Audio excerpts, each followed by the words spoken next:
नमस्कार, मी अश्विनी पुरी आणि तुम्ही पाहताय DS न्यूज 24 बातमी आहे. पुण्यातील सिंहगड रस्त्यावर गुरुवारी दुपारी घडलेली एक हृदयद्रावक घटना संपूर्ण शहराला हादरवून सोडणारी ठरली आहे. मुसळधार पाऊस आणि जोरदार वाऱ्यामुळे मंदिराशेजारी फुल विक्री करणाऱ्या एका महिलेच्या अंगावर भले मोठे झाड कोसळून त्यांचा जागीच दुर्दैवी मृत्यू झालाय. रंजना नवनाथ गिरी, वय वर्ष 60, या गेल्या अनेक वर्षांपासून नवशा मारुती मंदिराजवळ फुल विक्रीचा व्यवसाय करत होत्या. गुरुवारी हनुमान जयंतीच्या निमित्तानं त्या सकाळपासूनच हातगाडीवर फुल विक्री करत होत्या. दुपारी सुमारे 2:30 वाजण्याच्या सुमारास अचानक वादळी वाऱ्यासह मुसळधार पावसाला सुरुवात झाली. आजूबाजूचे लोक शेडमध्ये आसरा घेत असतानाच रंजना गिरी या नेहमीप्रमाणे झाडाच्या आडोशाला बसलेल्या होत्या. मात्र काही क्षणातच जोरदार वाऱ्यामुळे मंदिराच्या शेजारील वडाचे झाड त्यांच्या अंगावर कोसळत आणि त्या झाडाखाली त्या अडकल्या गेल्या. त्यांना तातडीने रुग्णालयामध्ये दाखल करण्यात आलं, मात्र उपचारादरम्यानच त्यांचा मृत्यू झाला. या प्रकरणी पर्वती पोलीस ठाण्यामध्ये अकस्मात मृत्यूची नोंद करण्यात आली आहे.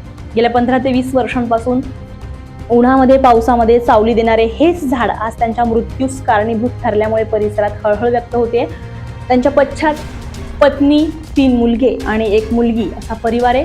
एकूणच निसर्गाच्या या अचानक बदललेल्या रूपामुळे एक कष्टकरी महिलेचा जीव गेलाय. या घटनेमुळे परिसरात शोककळा पसरली आहे.